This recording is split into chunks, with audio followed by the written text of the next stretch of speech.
Bung Guterres, ini menarik sekali ya. Banyak orang mempertanyakan mengapa waktu itu pemerintah Indonesia memutuskan atau berani mengambil risiko untuk melakukan jajak pendapat. Lepas dari ada tekanan-tekanan dari luar. Ya. Tapi menurut Anda sendiri, apakah keputusan atau desakan pihak luar negeri untuk Indonesia melakukan referendum waktu itu adalah keputusan yang tepat? Kalau pertanyaan masalah Timur Timur ya, kalau pertanyaan seperti itu, jangankan Timur Timur deh. Kalau katakanlah waktu itu adalah Bali misalnya, atau misalnya Ambon misalnya, pasti terjadi seperti sekarang yang di Timur Timur itu. Akan lepas? Pasti terjadi. Kenapa Anda begitu yakin? Saya mau bilang begini, kalau betul orang Timur Timur itu mau merdeka, untuk apa lagi bulan Agustus itu masih ikut pemilu? Yang menang di sana adalah Golkar, yang menang di sana adalah PDI. Jadi keadaan waktu itu masih normal menurut Anda? Memilih Gus Dur sama Ibu Mega waktu itu. Baik. Logikanya kan seperti itu. Tapi karena waktu itu, saya harus jujur katakan bahwa mungkin Pak Habibie salah menerima informasi. Salahnya karena waktu itu kan di kesepakatan 5B itu mengatakan bahwa jajak pendapat kan, menanyakan rakyat Timur Timur mau atau menolak otonomi seluas-luas yang ditawarkan oleh pemerintah Indonesia sebagai solusi penyelesaian masalah Timur Timur. Itu yang disepakati di New York itu. Tapi kemudian waktu itu beliau juga mungkin nggak tahu pikirannya apa begitu. Ada wartawan yang nanya kan, kalau misalnya rakyat Timur Timur menolak otonomi seluas-luasnya, kira-kira bagaimana Bapak Presiden? Beliau dengan spontan mengatakan bahwa kalau menolak ya sudah kita lepas baik-baik saja katanya. Nah, itu yang kemudian menjadi bola liar. Jadi itu yang merubah pernyataan beliau, itulah yang kemudian merubah semua kesepakatan yang dibuat gitu loh. Menurut Anda ya? Menurut kami waktu itu. Tapi kalau pertanyaan seperti itu, maka saya mau bilang bahwa sebenarnya Pak Habibie tidak jujur. Tidak jujur? Tidak jujur. Kenapa? Kalau seandainya waktu itu beliau jujur, mungkin tidak seperti begitu. Kenapa saya bilang begitu? Karena pejabat-pejabat UNAMED itu, dia punya pimpinan Ian Martin itu, kan juga baik dengan saya. Selalu bicara dengan saya. Bahwa memang mereka datang itu bukan datang untuk menanyakan kepada rakyat Timur Timur mau atau menolak otonomi seluas-luas yang ditawarkan oleh pemerintah Indonesia. Jadi sudah ada agenda ya, setelah UNAMED masuk itu. oleh pasukan UNAMED. Ya, setelah UNAMED masuk.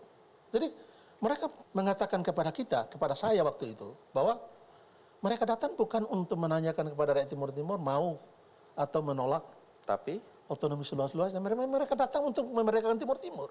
Disinilah tadi saya bilang bahwa tunggu, kenapa Pak tidak mungkin Indonesia nggak tahu. Kenapa Pak Habibie jadi nggak jujur? Artinya Anda maksud yakin saya begini, bahwa Pak Habibie tahu tidak itu? mungkin Pak Habibie nggak tahu.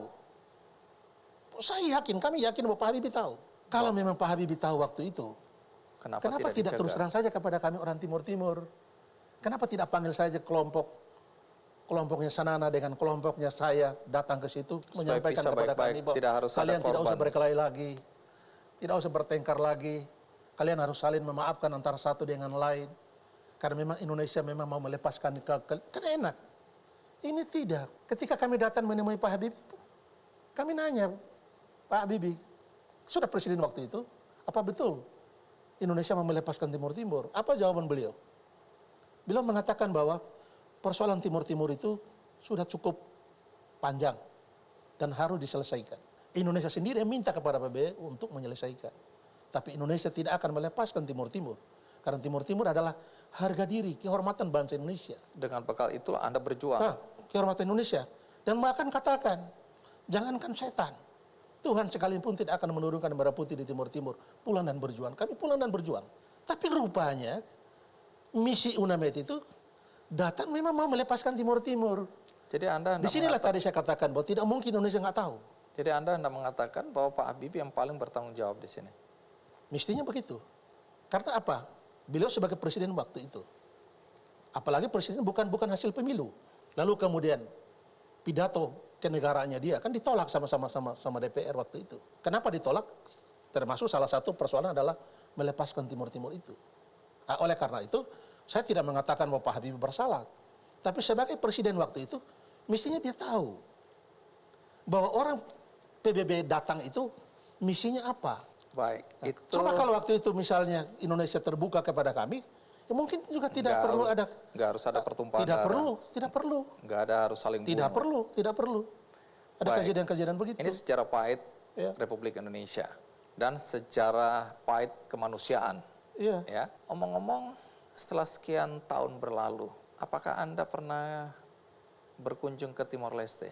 Saya tidak berkunjung ke Timor Leste dan saya juga tidak boleh ke luar negeri, ke Malaysia, Singapura juga tidak boleh karena saya masih dicekal termasuk dalam daftar 403 yang dianggap tuduhan serius crime itu. Jadi sampai hari ini saya hanya ada di Indonesia dan bagi saya ke luar negeri juga untuk apa sih? Tunggu, artinya kalau Anda ke luar negeri, Anda bisa ditangkap. Ya katanya begitu. Siapa yang akan menangkap Anda?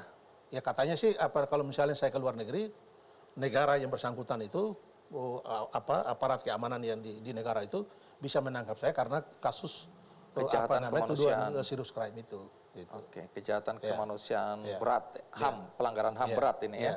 Bagaimana hubungan Anda dengan musuh-musuh Anda? Musuh yang mana dulu kan?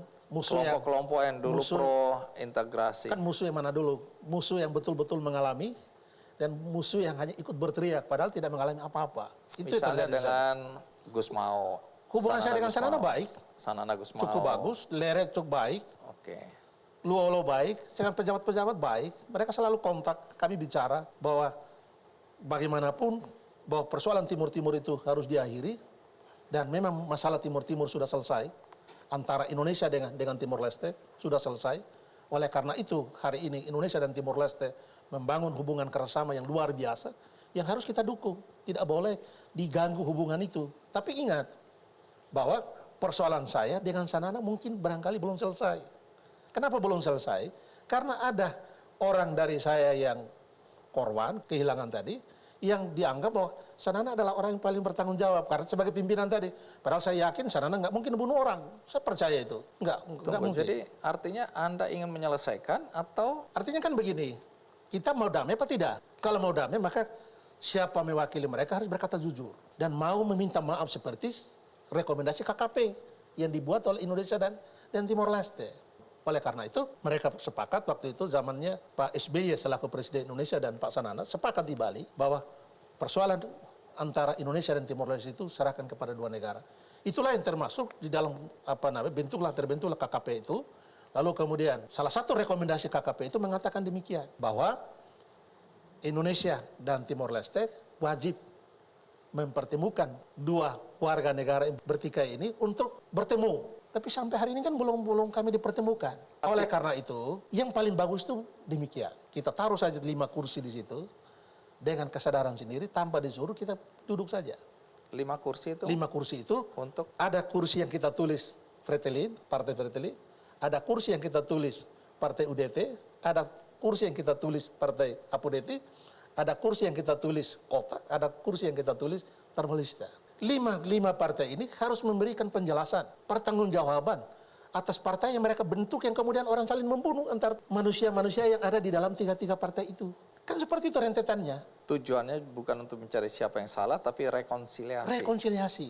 Tapi kalau kita rekonsiliasi, kita tutup buku, kita bikin satu monumen seperti, katakanlah seperti yang di Monas itu, kita taruhlah semua orang-orang yang korban itu, baik dari kelompok pro integrasi, pro kemerdekaan atau siapapun yang berkorban di sana, kita taruh di situ sebagai Karena tanda. semua adalah korban Kita tutup. dan kita belajar Kita dari disumpahkan sejarah. dengan sumpah adat dari gereja apa segala macam bahwa ke depan tidak boleh lagi ada kejadian-kejadian seperti itu.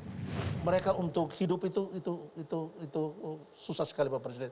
Tapi jangan ragu kesetiaan kami, jangan ragu nasionalisme kami. Kondisi apapun kami akan tetap setia kepada Republik ini.